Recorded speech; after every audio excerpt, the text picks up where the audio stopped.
Shalom, selamat pagi Bapak, Ibu, Saudara-saudari yang dikasih Tuhan.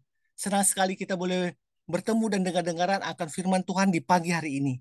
Baik, sebelumnya kita mendengarkan firman Tuhan, kita mau bersatu di dalam doa kepada Tuhan. Mari kita bersatu di dalam doa. Bapak yang bertata dalam kerajaan surga, terima kasih ya Tuhan untuk kasih karunia-Mu. Terima kasih Bapak untuk penyertaan-Mu yang selalu baru setiap hari. Engkau menjagai, melindungi kami dalam istirahat kami, dan Engkau berikan hari yang baru buat kami di hari ini. Itu Tuhan, datanglah ke dalam roh kami, beracaralah sulas-sulasnya dalam hati kami, agar apa yang kami kerjakan, apa yang kami lakukan, apa yang kami katakan sesuai dengan kehendak Tuhan. Kami juga berdoa buat kami yang mengalami kelemahan fisik, karena sakit penyakit, Tuhanlah yang memberikan kesembuhan. Kami yang mengalami kesusahan ekonomi, kesulitan ekonomi karena krisis ini, Tuhan yang memberikan jalan keluar. Bapak, kami juga kami yang mengalami kepahitan hidup, kekecewaan hidup, hubungan yang tidak harmonis dengan orang tua, dengan anak, dengan orang lain. Tuhanlah yang menabur kasih di situ, Tuhan, untuk menimbulkan kasih mula-mula dalam hati kami. Terima kasih Bapak, kami siapkan hati kami di dalam nama Tuhan Yesus kami berdoa. Amin. Lakukanlah dengan hati. Landasan firman Tuhan diambil dari Kolose 3 ayat 23. Apapun juga yang kamu perbuat, perbuatlah dengan segenap hatimu, seperti untuk Tuhan dan bukan untuk manusia. Bapak Ibu yang dikasih Tuhan, tanggal 29 Mei 53, tepat pukul 11.30 pagi, sebuah sejarah baru tercatat. Sir Edmund Hillary, seorang pendaki gunung berkebangsaan Selandia Baru, berhasil mencapai puncak Mount Everest, gunung tertinggi di dunia yang tingginya 8.848 meter. Setelah berabad-abad, sebuah obsesi yang awalnya dianggap mustahil untuk dilakukan, akhirnya menjadi kenyataan.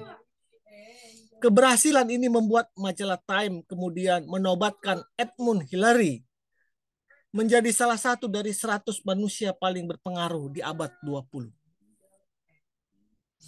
Media berlomba-lomba melakukan wawancara dan menanyakan apa ya rahasia Edmund Hillary di dalam menaklukkan gunung yang kerap dijuluki sebagai atap dunia itu karena demikian tingginya.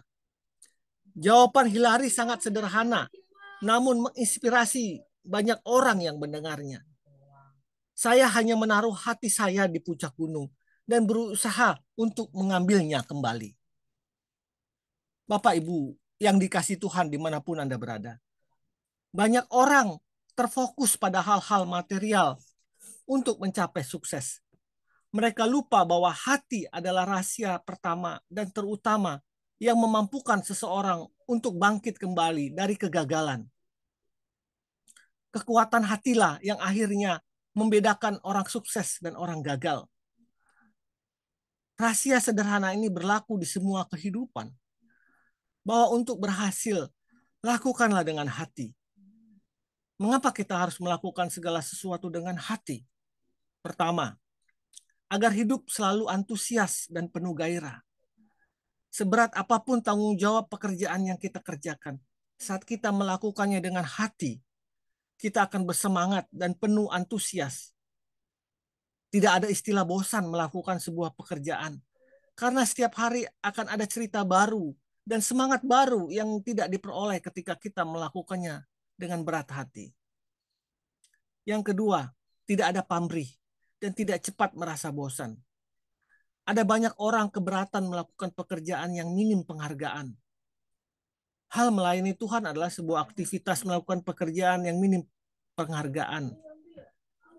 Hal melayani Tuhan dan lain sebagainya seperti pekerjaan yang tidak populer, yang pekerjaan mengantarkan barang dan sebagainya, itu pun merupakan pekerjaan yang minim penghargaan.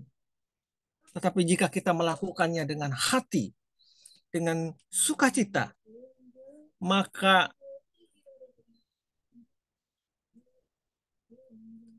hal itu akan memberikan selalu semangat baru dalam hidup kita.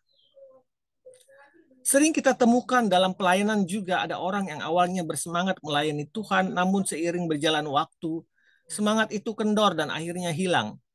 Penyebab karena ia tidak tahan. Rasa-rasanya energi untuk melayani yang telah dikeluarkannya dengan penghargaan yang diterimanya berbanding sungguh tidak seimbang. Dia tidak melakukannya dengan hati. Kolose 3 ayat 23 berkata, apapun juga yang kau perbuat, perbuatlah dengan segenap hatimu, seperti untuk Tuhan dan bukan untuk manusia. Segala sesuatu yang dilakukan dengan hati akan membawa dampak yang berbeda kepada hasil akhir dari pekerjaan kita. Bahwa hanya sedikit orang yang memberikan apresiasi kepada Anda itu bukan masalah.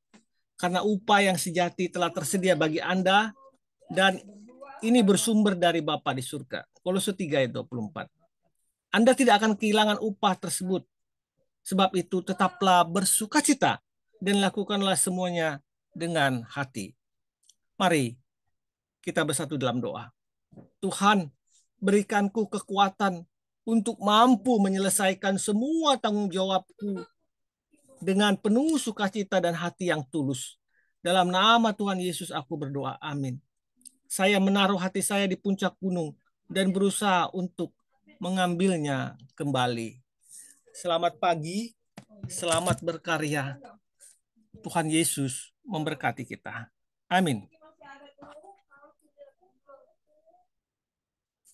Amin.